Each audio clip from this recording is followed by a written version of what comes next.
जय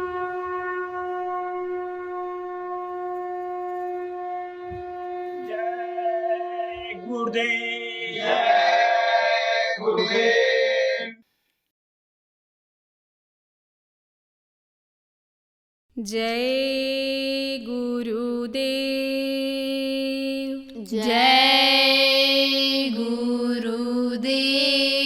आया शरण तुम्हारी गुरु पार कीजिए, अब तक किए जो पाप उन्हें माफ कीजिए।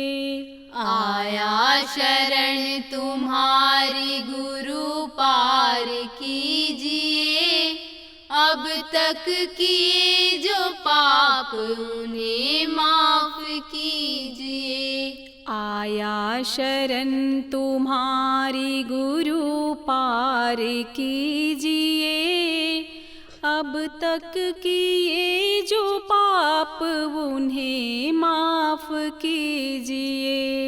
आया शरण तुम्हारी गुरु पार कीजिए, अब तक किए जो पाप उन्हें माफ कीजिए। गुरु बिन ना इस जहान में आता है कुछ नजर, गुरु बिन ना इस जहान में आता है कुछ नजर। दुनिया है छल फरेब की मिलती नहीं डगर, दुनिया है छल फरेब की मिलती नहीं डगर।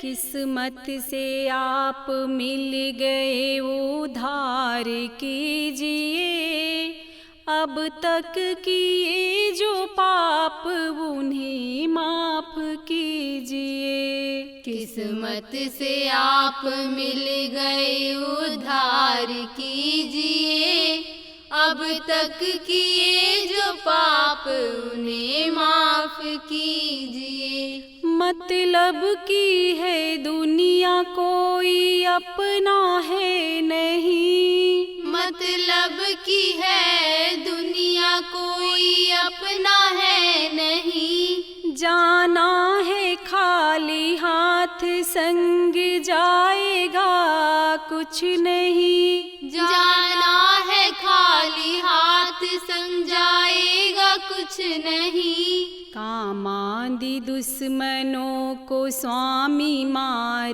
दीजिए, अब तक किए जो पाप उन्हें माफ कीजिए। कामादि दुश्मनों को स्वामी मार दीजिए, अब तक किए जो पाप उन्हें माफ कीजिए। साधन भजन बढ़ा दो गुरु विनती कर रही, साधन भजन बढ़ा दो गुरु विनती कर रही। मन काबू में नहीं मेरा धोखा दे रहा, मन काबू में नहीं मेरा धोखा दे रहा। चाहूं दया तुम्हारी मुझे पार कीजिए, अब तक किए जो पाप उन्हें माफ कीजिए। चाहूं दया तुम्हारी मुझे पार कीजिए, अब तक किए जो पाप उन्हें माफ कीजिए। आया शरण तुम्हारी गुरु पार कीजिए, अब तक किए जो पाप उन्हें माफ कीजिए। आया शरण तुम्हारी गुरु पार कीजिए, अब तक किए जो पाप उन्हें माफ कीजिए। जय गुरुदेव। जय गुरुदेव।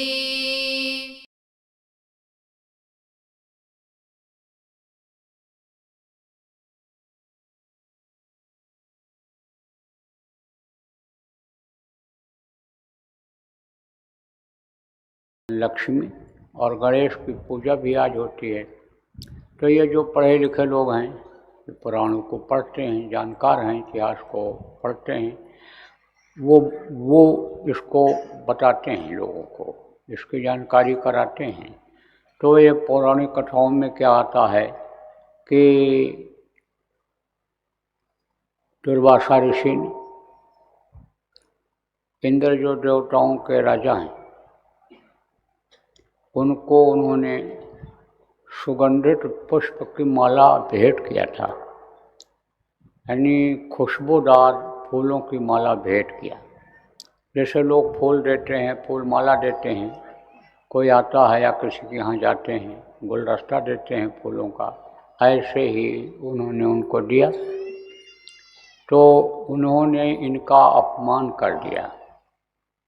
देखो कितना भी कुछ हो, लेकिन अगर कोई कुछ देता है, अगर कोई कुछ देता है तो उसको ले लेना चाहिए, सम्मान के साथ ले लेना चाहिए, उसके श्रद्धा और भाव को देखना चाहिए। यह दे रहा है तो ले लें, हमारे पास बहुत है, कोई बात नहीं है। लेकिन उन्होंने नहीं लिया, अनादर किया। कभी कभी ऐसा होता भी है, या गुण ऐसे आ जाते हैं, ऐसी बातें आ जाती हैं, अरे क्या करेंगे, बहुत पढ़ा है, बहुत रहता है। लेकिन श्रद्धा के भाव से जब कोई देता है तब उसको आदमी ले लेता है, लोग ले लेते हैं। तो उन्होंने कहा, अरे हमारे यहाँ सुगंधि की कमी है, ऐसे पुष्पमालाओं की कमी है, और देखो ये तो पुष्पमय, ये तो खुशबूमय ही संसार है हमारा लोक तो खुशबूमय है। तो इनको उसके लिए ग्लानि हो गई, तकलीफ हो गई, दुख हो गया, और दुख ही नहीं, क्रोध आ गया। क्रोध बहुत जल्दी आता था। किसको आता था? उसको आता था जो मेहनत करके कोई चीज़ अर्जित कर लेता था। तो ये लोग मेहनत करते थे। कौन मेहनत करता था? ऋषि मुनि, ये सब तपस्या करते थे। बहुत दिन तक तो समझो कि दुर्वासा ऋषि अन्न खाए ही नहीं। क्या खा करके पेट भर लेते थे? दूब खा करके पेट भर लेते थे। एक बार गोपिकाएं दुर्वासा ऋषि को भोजन बना करके देने के लिए गईं, तो यमुना नदी पार करके जाती थी। उस समय यमुना में पानी कम रहता था, लेकिन बारिश का महीना आ गया, पानी बढ़ गया। तब गोपिकाओं ने कहा महाराज पानी बढ़ रहा है, अब मैं कैसे आऊँगी भोजन देने के लिए आपको। तब उन्होंने कहा, जाकर कहना यमुना मैया, दुर्वासा ऋषि अगर अन्न दूब ही खाते हो तो मुझको रास्ता दे दो, तो रास्ता मिल जाएगा तुमको। तब उस दिन तो कुछ नहीं बोली गोपिकाएं, और आई और यमुना से बोली तो पानी बहुत कम हो गया। जैसे थोड़े से पानी में जाती थी, ऐसे ही पानी वापस आ गई। जब फिर दूसरे दिन गई तब उनको शंका तो उसी समय हो गई थी जब वो बोले थे कि दूब ही खाते हो तो रास्ता दे दो। तब उन्होंने कहा, मैं तो आपके लिए पकवान बना करके लाई, कोशिश किया कि 36 प्रकार का भोजन हो जाए और आप खाए तो उसको, लेकिन यह है कि मिला करके खाया आपने। तो ये कैसे कहा जा सकता है कि आप दूब ही खाए? ये आपने कैसे कहा? ये शंका बन गई। शंका का कृपया समाधान कर दीजिए। देखो, शंका जब हो जाए किसी को तब उसका समाधान कर लेना चाहिए। आजकल देखो घरों में झगड़ा झंझट बहुत कुछ शंका से ही हो जाता है। अब आप ये समझ लो कि गृहस्थी की गाड़ी कौन चलाता है? पति और पत्नी। लेकिन अगर शंका हो गई किसी बात पर पति को या पत्नी को, तो फिर वो गृहस्थी की गाड़ी लड़खड़ा जाती है, वो पटरी से उतर करके नीचे गिर जाती है। फिर तनिक तनिक बात में शंका होने लगती है, और फिर टेंशन पैदा हो जाता है, फिर दहेज के मुकदमे और समझो आपके तलाक के मुकदमे और घर छोड़ करके भगना, ये सब शुरू हो जाता है। शंका नहीं करनी चाहिए, शंका नाश करता है, विनाश करता है शंका। तो शंका हो गई थी, कहा महाराज आपने भोजन खाया, कल भी खाया और आज भी खाया, और फिर आज यही कह रहे हो कि जो यही कहना दूध के अलावा और कल दूध खाएँ, दूध वही खाते रहे हों, खाए हों, तो हमको रास्ता दे दो। यह हमारे समझ में नहीं आया। तब उन्होंने कहा, देख बच्ची, मैं तेरा भोजन तेरे प्रेम में खा लिया, लेकिन उसमें भी हमको दूध का ही स्वाद मिला, क्योंकि मैं उसको दूध ही समझ करके खाया है। मैं स्वाद के लिए नहीं खाया, पेट भरने के लिए खाया, क्योंकि कोई भी साधना पूजा करनी हो, कुछ भी करना हो तो शरीर से ही करना होता है, और शरीर को चलाना जरूरी होता है। इसलिए पेट में जब कुछ पड़ता है तभी अन्य अंग काम करते हैं। तो मैं तो तब भी दूध ही खाया। तो दुर्वासा बड़े जिद्दी थे और गुस्सैल थे, तो उन्होंने इंद्र को श्राप दे दिया। क्यों श्राप दे दिया? उनके अहंकार की वजह से। अहंकार किस बात का आता है? अहंकार आता है धन का, अहंकार आता है बल का, ताकत का, अहंकार आता है पद पोस्ट का, जगह का। तो इंद्र के पास तीनों था। देवताओं की शक्ति थी, इंद्र देवताओं के राजा कहे जाते हैं, और वहाँ धन की भी कोई कमी नहीं थी, हर बड़ा भंडार था, और समझो पोस्ट पर थे अपने, यानी समझो राजा थे इंद्र। तो उनको इस बात का, इंद्र को अहंकार था। अगर दीनता होती तब तो वो ले लेते हाथ फैला करके, लेकिन अहंकार बस उन्होंने तिरस्कृत किया था। इसलिए इन्होंने कह दिया दुर्वासा ने कि जो तुम्हारा लोक धन्य धान्य से पूर्ण है, वो वैभव अब खत्म हो जाएगा, कुछ नहीं रह जाएगा। तो अब आप ये समझ लो कि पता लग जाता है, उसके कपड़े लत्ते से ही पता चल जाता है कि कैसा आदमी है, उसके घर के देखने से ही पता चल जाता है कि पैसे वाला है। कोई मकान फ्लैट भले ना अपना खरीदे, किराए का ही अगर खरीदेगा, किराए का ही लेगा, तो उसका किराया भी ज़्यादा रहेगा जो अच्छा मकान है। तो उसी से उसके स्तर का, स्टेटस का पता चल जाता है। तो अब समझो वहाँ उजाड़ हो गया और सब दुखी हो गए। तब प्रार्थना हुई। किससे प्रार्थना हुई? विष्णु भगवान जिनको कहते हैं उनसे प्रार्थना हुई। तो उनके भी पावर से यानी समझो कि ज़्यादा वाली बात थी, लेकिन युक्ति उनको मालूम थी, उपाय उनको मालूम था। तब उन्होंने कहा अब समुद्र देवता से इन चीज़ों को लेना पड़ेगा, मांगना पड़ेगा, क्योंकि समुद्र में हर चीज़ें रहती हैं। ऐसे भी देखो नदियों में हर तरह की चीज़ें बह कर के जाती हैं। कोई घर बनाता है, सोना चांदी रखे रहता है, बाढ़ आ गई, बह कर के चला गया और नदियों में से होकर के समुद्र में पहुंच जाता है। तो समुद्र में तो बहुत तरह की चीज़ें रहती हैं। तो बोले समुद्र देवता से अब लेना पड़ेगा, तो मंथन करके निकालना पड़ेगा। देखो जैसे कोई चीज़ घड़े में नीचे पड़ी होती हो और उसको ऊपर लाना हो तो ऐसे नहीं आएगा, और अगर उसको ऐसे घोट दोगे तो आ जाएगा। दही में कहाँ मक्खन छिपा रहता है, आपको नहीं पता कहाँ रहता है। उसको जब मथते हैं तब वो निकलता है। ऊपर ऊपर से निकालो तो वही जमा हुआ वो जो रहता है, वही उतने में ही घी आपको मिलेगा मक्खन में, लेकिन उसमें पूरे में रहता है। तब उसको मथते हैं, बिलोते हैं, और उसके बाद मक्खन निकलता है। तो इसी तरह से बोले भाई समुद्र का मंथन करो, तो समुद्र मंथन करोगे तो निकलेगा, मिलेगा इसमें से। तो समुद्र का मंथन किया कैसे जाए, क्योंकि समुद्र की गहराई बहुत होती है। तो पहाड़ देखा गया, उसमें बहुत ऊंचा पहाड़ था, तो उससे कहा गया इससे मंथन किया जाए।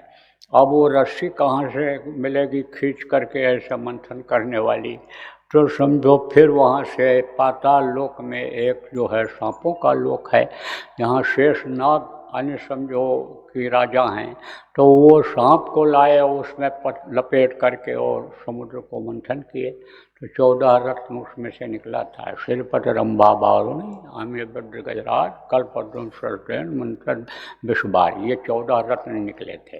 तो उसी में से लक्ष्मी भी निकली थी। तो लक्ष्मी आप ये समझो क्या हैं, लक्ष्मी अन्य समझो एक तरह से बरकत हैं। लक्ष्मी का नाम तो अब इस समय पर लोगों ने रख दिया रुपया पैसा का, लेकिन लक्ष्मी एक समझो कि बरकत हैं। अब देखो कोई भी काम करना होता है, जैसे हमको आपको काम करना होता है तो हम आप टीम बनाते हैं, उसमें और आदमी जोड़ते हैं, और जब सब लोग मिल कर के करने लगते हैं तब उसमें ज़्यादा कामयाबी मिल जाती है। तो इनको और ज़रूरत पड़ी, किसकी ज़रूरत पड़ी, लोगों की ज़रूरत पड़ी। तो खोजा कि कौन इस काम में मदद कर सकता है कि इनके घर में रुपया पैसा आवे, मेहनत अगर हो या मेहनत करके लावें तो उसमें रुकावट रहे। जैसे कोई स्टोर है, स्टोर सामान लाए रख दिया और ऐसे आदमी को बैठा दिया भंडारे में कि तुम पत्तल दो ना, देखो सामान कोई लेने आवे तो उसको दे दो, और साखर्च जिसको कहते हैं, बैठ गया तो कोई पत्तल मांगने आया, बाबा एक पत्तल दे दो, अरे ले जाओ, उठाया हाथ में 2 3 4 है जो भी ले जाओ, अरे बाबा ज़्यादा, अरे ले जाओ, ले जाओ कोई बात नहीं, कम नहीं है कोई। तो वो तो समझ लो कि नाश कर देगा, ख़त्म कर देगा जल्दी। और अगर आओ पूछो पत्तल दे दो, क्या करोगे बाबा, अरे रोटी खाएंगे, अच्छा ये ले जाओ। और किस काम के लिए, कुछ ही दूसरे काम के लिए मांगा, अरे भैया कोई अखबार पेपर ले ले, क्या ज़रूरत है, तो रोटी खाने के लिए है, चावल खाने के लिए है। तो ऐसे कौन है देवता, वो तो कुबेर, समझा। ऐसे कौन देवता है, ये है गणेश। गणेश जी जिनको कहते हैं, गजानन इनका नाम था पहले। तो इनका सिर कट गया तो यानी हाथी का सिर लगा दिया, तो इनको लोग गजानन कहने लगे, कोई गणेश कहने लग गया। तो वो हैं। तो ये किसके बेटा हैं, ये शिव और पार्वती के बेटा हैं। लेकिन उन्होंने, लक्ष्मी ने इनको ले लिया गोद, दत्तक पुत्र जिसको कहते हैं, तो इनको दे दिया ये काम। तो कहते हैं ना, गणेश, कुबेर, रिद्धि सिद्धि और लक्ष्मी ये रहें, लक्ष्मी आवें और कुबेर जी वहाँ रहें, तो कुबेर ख़त्म नहीं होने देते हैं, और रिद्धि सिद्धि भी भरा भंडार रखती हैं। तो इनका सबका पूजा आज होता है। गद्दियों पर लोग लिखते हैं अपनी, जहाँ बनाए रहते हैं, व्यापार करते हैं व्यापारी लोग, श्री गणेशाय नमः, लक्ष्मी जी सदा सहाय करें। लक्ष्मी जी अन्य समझो कि सहाय करें, दें, लक्ष्मी दें, बरकत दिलावें, और ये रोक करके रखें उसको। कौन, कुबेर, आप समझो ये रोक करके रखें। और रिद्धि सिद्धि भंडार को भरने में, स्टोर करने में कमी न रखें, उसको ऐसे जाया न होने दें। अब इन लोगों का स्थान है, ये अब भी दिखाई पड़ जाते हैं। अष्टांग योग, हठ योग, जो योग बताया गया, प्राणायाम बताया गया है, जो खींचने का, यानी नीचे से ये जो कुंडलियों का भेदन बताया गया, इसमें इनकी परछाई दिख जाती है। तो ये जो गुदा चक्र है, ये पाखाने का मुकाम है मनुष्य शरीर में। गुदा चक्र पर इनका सबका वास है। किसका वास है, गणेश जी का वास है। और रिद्धि सिद्धि कौन है, इनकी पत्नी हैं, वहीं पर उनकी सेवा करती रहती हैं। 4 दल कमल पर ये बैठे हुए हैं और वहीं पर समझो पूरब दिशा में इंद्र और शची का भी परछाई पड़ता रहता है, उनका भी दर्शन हो जाता है। और इधर आपके समझो कि कुबेर उत्तर दिशा में मिल जाते हैं। आप ये समझो कि दक्षिण दिशा में वहीं यमराज भी दिखाई पड़ जाते हैं। तो इन सब का परछाई अब भी मनुष्य के चक्रों पर पड़ता रहता है, हर स्थानों पर में, लेकिन इनकी परछाई पड़ती रहती है। तो ये समझो इस तरह से लोग पूजा करते हैं। लेकिन कुछ चीज़ें ऐसी होती हैं कि जो संत मत में ज़्यादा महत्व नहीं रखती हैं। देखो प्रेमियों, ये सब जो साधना करता है, कौन सी साधना करता है? चक्रों का भेदन जो करता है उनको जानने और देखने का लिए मौका मिलता है। बाकी तो आपकी जो साधना है वो तो आँखों के नीचे की है ही नहीं, आँखों के ऊपर की है। आँखी मध्य पाँखी चमके, पाँखी मध्य द्वारा, ते द्वारे दूरबीन लगावे, उतरे भवजल पारा। ये जो दीपक है और ये जो चिराग जलाते हैं, ये जो ज्योति है, ये तो यहाँ नीचे की है। अरे उधर तो अग्र ज्योति, उधर तो झिलमिल ज्योति, उधर तो समझो कि शिखा ज्योति, उस तरफ तो ये ज्योतियाँ हैं। तो उधर उन ज्योति को जो देख लेता है कि संतों के घर रोज़ दिवाली, जो वहाँ हमेशा दीपक जलते रहते, दीपक ही नहीं जलते रहते हैं, बहुत तरह के रंग बिरंगे अन्य प्रकाश होते रहते हैं, तो समझो कि उसको इसकी कोई ज़रूरत नहीं रह जाती है।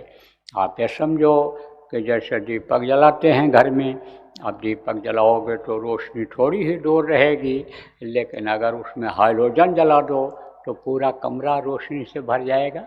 तो वो जो आँखों के ऊपर के लोग हैं वो तो प्रकाशमय ही हैं, वहाँ तो रोशनी की कोई ज़रूरत ही नहीं है। आप पे समझो नहीं कछु चाहिए दिया घृत बाती, दिया और घृत बाती की कोई ज़रूरत ही नहीं है। परम प्रकाश रूप दिन राति, दिन और रात यानी समझो कि प्रकाश ही प्रकाश रहता है। अब आप ये समझो कि इस समय पर रोशनी है और अभी अंधेरा हो जाएगा, रात आ जाएगी तो रोशनी ये ख़त्म हो जाएगी। लेकिन जहाँ रोशनी ही रोशनी रहती हो वहाँ रात का तो नामो निशान ही नहीं है। ये कोई अपने मन की बात कह रहा हूँ, ये तो महात्माओं ने देखा तो लिख करके गए कि बिना भूमि एक महल बना है, तामे ज्योति अपारी रे, अंधा देख देख सुख पावे, बात बतावे सारी रे, अचरज देखा भारी साधो, अचरज देखा भारी रे। बिना बजाए निष्दिन बाजे, घंटा शंख नगारी रे, बहिरा सुन सुन मस्त होत है, तन की सुर विसारी रे। तो ये बातें गलत थोड़ा हो सकती हैं। ये किताबें, ये धार्मिक ग्रंथ गलत नहीं हो सकते हैं। स्पेलिंग गलत हो जाए, अपने मन से उसमें कोई अनिल लिख दे, उसका टीका टिप्पणी कर दे तो अर्थ भले गलत कर दे, लेकिन जो उस समय की किताबें हैं पुरानी और वो लिखा, उन्होंने लिखा अपने हाथ से या वो मुँह से जो बोले उनके प्रेमियों ने लिख दिया, वो कभी भी गलत नहीं हो सकती है। कहने का मतलब प्रेमियों यह है कि ये जो आपको बताया गया, ये जो सुमिरन ध्यान भजन का तरीका बताया गया, ये जो ध्यान लगाने के लिए आपको बताया गया, अगर आप ध्यान लगाने लग जाओ और आप बैठने लग जाओ नियमित रूप से, तो आपको ये सारी ज्योतें वहाँ दिखेंगी। ये रिद्धि सिद्धि कामधेन कल्प वृक्ष, ये जितने भी हैं, लक्ष्मी ये जितने भी हैं, लक्ष्मी जी हैं, ये विष्णु जी हैं, गणेश जी हैं, ये जितने भी देवता, जितने भी भगवान हैं, ये जब देखेंगे कि हमारी आत्मा तो अभी यहीं है और इनकी आत्मा और ऊपर चली गई, ये तो उस प्रभु के तरफ बढ़ते चले जा रहे हैं, इनके अंदर तो वहाँ की पावर आ रही है, तब अपने आप ये हर चीज़ की पूर्ति करते चले जाएंगे। या अरुमा गरिमा महिमा लघिमा, ये जो सिद्धियां हैं या अपने आप यानी समझो कि अनिश्चितावे बरियाई जिसके लिए कहा गया, ये अपने आप आने लगती हैं। और स्वामी जी ने कहा ना जिम सरिता सागर मह जाही। यद्यपि ताहि कामना नाही, तिम सुख संपत्ति भी नहीं बुलाए। धर्मशील पह जाए सुभाए। धार्मिक लोगों के पास अपने आप आने लगती हैं, अपने आप आती हैं ये। कैसे? कि जैसे समुद्र को इच्छा नहीं रहती है कि नदी आकर के हमें मिले, लेकिन नदी अपने आप जाकर के मिल जाती है। ऐसे ही जो इच्छा कीन्ही मन माही, हर प्रताप कर दुर्लभ नाही। देखो सती सावित्री को इच्छा ही कर्म किया उन्होंने और पति के प्राण को वापस ले लिया। सती अनुसुईया ने ब्रह्मा विष्णु महेश को छोटा छोटा बच्चा बना दिया। क्यों? कैसे? अपनी ताकत से। ज़रूरत थी उस समय पर, नहीं तो नंगी होकर के इन्होंने परीक्षा लेने के लिए हुक्म दे दिया था कि नंगी होकर के आप हमको भोजन परोसोगे तब हम खाएंगे। नंगी होकर परोसा, लेकिन छोटे बच्चे के सामने किसी को शर्म लगता है? जिसको कुछ पता नहीं, जिसको कुछ बोध नहीं है दुनिया का, माँ नंगी हो, माँ कपड़ा पहने हो, इस पर उसको ध्यान नहीं रहता है। माँ दूध पिलाती है, माँ खिलाती है, इतना ही वो जानता है। तो वो माँ के स्थान पर जब आ गई तो रोटी परोस करके खिला दिया, भोजन खिला दिया था इनको, ब्रह्मा विष्णु महेश को, त्रिदेवों को। इच्छा ही किया हनुमान जी ने कि हम उड़ करके चले जाएं और वहाँ से संजीवनी जल्दी से लेकर के आ जाएं कि जिससे लक्ष्मण सुबह होने से पहले पहले रात में ही होश में आ जाएं, नहीं तो सूरज निकलने के बाद इनका प्राण फिर वापस लौट नहीं पाएगा। ये बेहोशी ख़त्म नहीं हो पाएगी, फिर ये हमेशा हमेशा के लिए इसी तरह सो जाएंगे। तो इच्छा ही किया, इच्छा किया तो शक्ति आ गई। कौन सी शक्ति आ गई? गरिमा शक्ति है, अणुमा शक्ति आ गई। अणुमा किसको कहते हैं? सबसे छोटा बना देती है वो शक्ति जब आती है तब। तो एकदम छोटे बन गए। आपसे कहा जाए उड़ो तो उड़ पाओगे, लेकिन छोटा मच्छर रहता उड़ जाता है, मक्खी रहती उड़ जाती है। ऐसे ही पहाड़ से कहो उड़ो तो उड़ पाएगा, लेकिन ये धूल है, ये उड़ जाती है। ऐसे ही छोटी चीज़ें उड़ती हैं, ऊपर उठती हैं, जाती हैं। तो ये आप समझो कि आ गई शक्ति, छोटा बन गए, उड़ करके चले गए। जब पहाड़ उठा करके लाने को हुआ तब सोचे भाई अब कैसे ये उठेगा, क्योंकि वो जड़ी, वो पौधा पहचान में नहीं आ रहा है, तो अब कैसे क्या करें? तो लाओ पूरा पहाड़ ही उठा करके ले करके चलें। तो पहाड़ उठाने के लिए उनको ताकतवर बनना चाहिए था। जब ताकतवर बन गए वो, तब समझो आपकी यानी उसको उठा पाए। तो वो फिर उस समय कौन सी शक्ति आई? गरिमा शक्ति आई। ये सब शक्तियाँ हैं। कहते हैं कि वशीकरण हो जाए, इनकी आँखों में वशीकरण है। किसके आँखों में वशीकरण है? महात्माओं के आँखों में वशीकरण होता है।